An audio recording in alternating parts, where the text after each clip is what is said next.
Bonjour à tous, ici Astalis et on se retrouve dans cette 68e vidéo consacrée à la résolution des cubes à 6 couleurs. Cette vidéo est également la première d'une série de 3 d'un cycle que j'ai baptisé « Aller plus loin avec le 3×3 ». Qu'est-ce que j'entends exactement par « aller plus loin » ?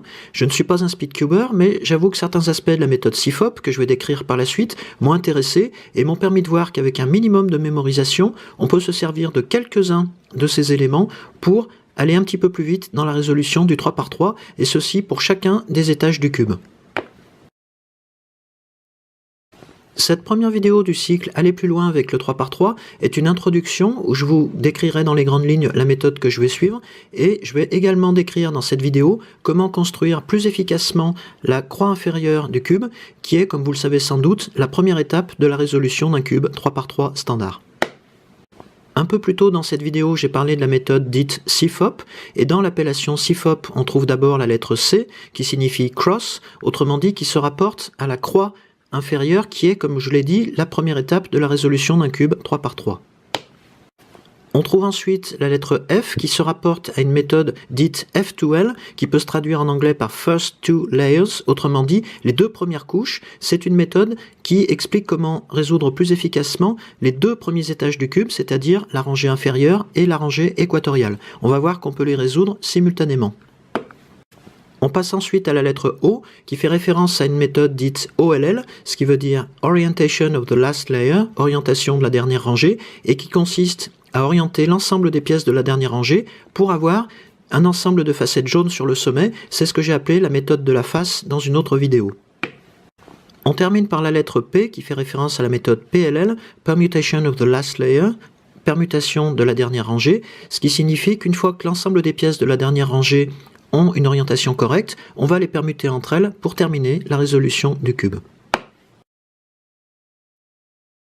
Je traiterai donc dans cette vidéo la construction de la croix inférieure. Dans la suivante, je parlerai d'une version intuitive de la méthode F2L pour construire simultanément les deux rangées inférieures du cube. Et dans la troisième vidéo du cycle, j'utiliserai certains éléments des méthodes OLL et PLL pour traiter la dernière rangée. Pour la suite de cette vidéo, j'utiliserai ce cube dont seuls les centres et les 4 arêtes inférieures portent des couleurs, de manière à focaliser notre attention sur ces pièces. Pour commencer, un petit rappel des couleurs sur ce cube, dont le thème reprend la disposition habituelle de ces 6 couleurs. Pour rester fidèle à mes habitudes, je vais considérer que ma face inférieure est la face blanche, la face de centre blanc. On trouve à l'opposé la face jaune. À l'opposé du rouge, on va trouver la couleur orange, et à l'opposé du bleu, on va trouver la couleur verte sur le cube. Je vais rapidement ici recréer la croix inférieure blanche en respectant la méthode débutant qu'on a vue jusqu'ici. Cette méthode consiste à rassembler les 4 branches blanches de la croix sur la face opposée, la face de centre jaune, et ensuite on va retourner les 4 branches de la croix sur la face inférieure en faisant correspondre la deuxième couleur de chaque branche avec un des 4 centres latéraux du cube. En pratique, ça donne ça. J'ai ici une branche que je peux replacer directement en haut. Je peux placer cette branche sur la droite et j'ai placé également celle-ci dans le même mouvement. Et il me reste à placer cette 4e branche, ce que je peux faire comme ceci. Ensuite, je considère cette branche blanche et rouge. Je cherche le centre rouge. Et je retourne la face pour placer la branche sur la face inférieure. Même chose pour cette branche bleue. Même chose pour cette branche verte. Et je termine par cette branche orange qui est déjà en relation avec ce centre. Je peux donc retourner la face comme ceci. Et j'ai reconstitué ma croix inférieure blanche qui a des correspondances de couleurs avec les 4 centres des faces latérales du cube. Pour reconstruire cette croix inférieure de façon plus efficace, je vais appliquer une autre méthode qui va reposer sur 3 principes principaux.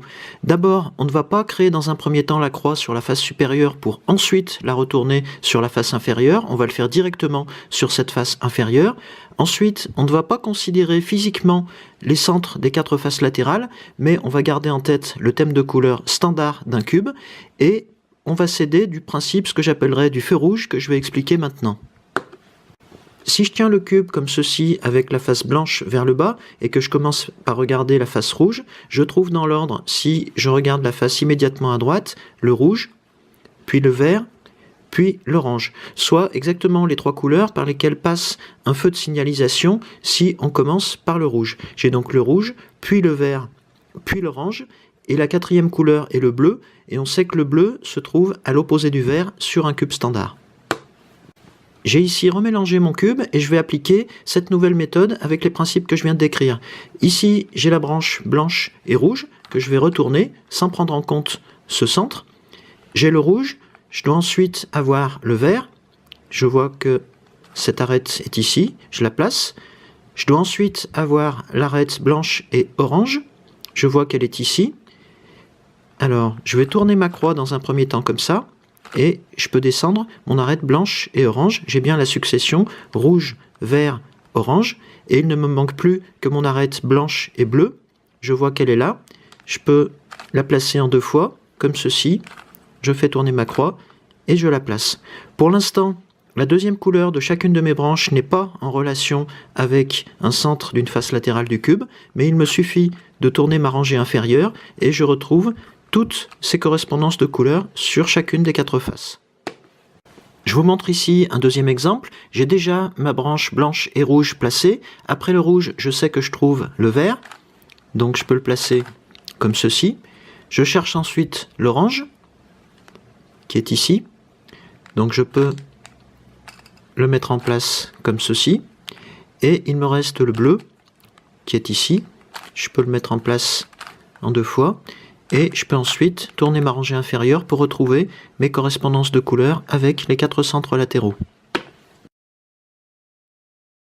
On peut encore optimiser les rotations sur le cube pour construire cette croix inférieure blanche en distinguant deux types d'arêtes blanches. Le premier type, ce que j'appelle les arêtes directes, correspond aux arêtes qu'on peut placer en un seul mouvement directement sur la face inférieure du cube. C'est le cas par exemple de cette arête dont la face blanche est visible sur la face supérieure du cube. On voit qu'il suffit de retourner cette face d'un demi-tour pour placer cette arête sur la face inférieure. Parmi les arêtes directes, on trouve également ce type, des arêtes dont la facette blanche se trouve dans la rangée équatoriale du cube, et si on regarde cette facette blanche, on voit qu'il est facile d'amener cette arête dans la rangée inférieure en tournant directement la rangée gauche ou la rangée droite, selon le cas. La deuxième catégorie d'arêtes sera logiquement celle des arêtes dites indirectes. Ce sont les arêtes qui ne pourront être placées sur la face inférieure que moyennant deux rotations successives. Dans cette deuxième catégorie, je pourrais trouver ce type d'arête, c'est-à-dire une arête qui fait partie de la rangée supérieure, mais dont la face blanche est sur l'une des quatre faces latérales du cube. On voit que pour amener cette facette blanche sur la face inférieure, je peux basculer cette arête sur la gauche et ensuite tourner la rangée gauche, comme ceci, ou faire exactement les rotations symétriques en l'amenant du côté droit du cube avant de la basculer vers le bas.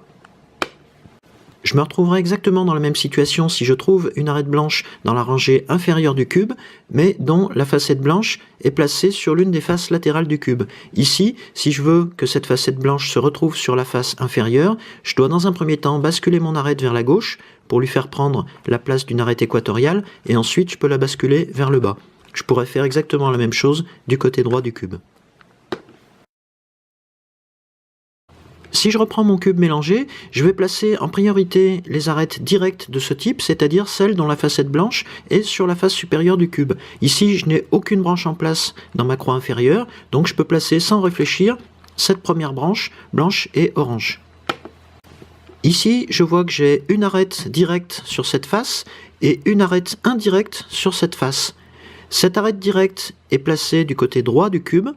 Je vais tourner ma rangée supérieure pour placer cette arête indirecte dans cette rangée droite, comme ceci. Je vais placer cette arête blanche et rouge. J'ai ici l'orange, donc je sais que la place de l'arête blanche et rouge sera à l'opposé, ici. Et lorsque j'ai effectué cette rotation, je m'aperçois que cette arête indirecte va se retrouver dans la position d'une arête directe. Donc je me suis économisé en quelque sorte une rotation et je vais pouvoir placer cette arête blanche et bleue puisque je sais qu'elle occupe cette place sur le cube, la dernière place avant le rouge, donc je peux la placer de cette manière et je n'ai plus qu'à placer la dernière comme ceci. Pour terminer la résolution de ma croix inférieure, il me suffit évidemment de tourner ma rangée inférieure comme ceci pour retrouver la correspondance de couleurs. Et on voit qu'on fera beaucoup plus souvent tourner cette rangée inférieure que les pièces de la partie supérieure du cube. On va en quelque sorte s'économiser des rotations dans la partie haute du cube et privilégier une réorientation de la croix en cours de construction pour amener une à une l'ensemble de ces 4 branches. Maintenant que j'ai fait le tour de tous les principes de cette résolution optimisée de la croix inférieure, je vous propose de résoudre une autre croix, mais cette fois-ci sur un cube intégral. J'ai ici un cube mélangé, ma face blanche est vers le bas, mais je n'ai aucune des 4 branches de ma croix inférieure. Je vois que j'ai ici une arête directe avec sa facette blanche sur le sommet du cube. Je peux la retourner directement comme ceci. J'ai donc la branche blanche et verte. Ici, je vois que j'ai une arête indirecte blanche et bleue. J'ai une arête directe ici, blanche et orange. Je vais les garder dans cette position-là. Je vais placer mon arête blanche et orange. Je sais qu'elle se situera immédiatement après le vert. Donc je la place comme ceci. Mon arête indirecte se retrouve maintenant dans une position directe. Après l'orange, je sais que je trouve le bleu. Je la place comme ceci. Et il ne me reste plus qu'à placer la dernière branche, la branche blanche et rouge. Je peux remonter cette arête indirecte comme ceci, j'oriente ma croix et je redescends ma dernière des 4 branches. Ici, je vois que j'ai la couleur rouge. Si je fais tourner ma rangée inférieure, je retrouve ma correspondance avec le bleu de ce centre et j'ai également cette correspondance sur les 3 autres branches de ma croix. J'ai donc résolu ma croix inférieure.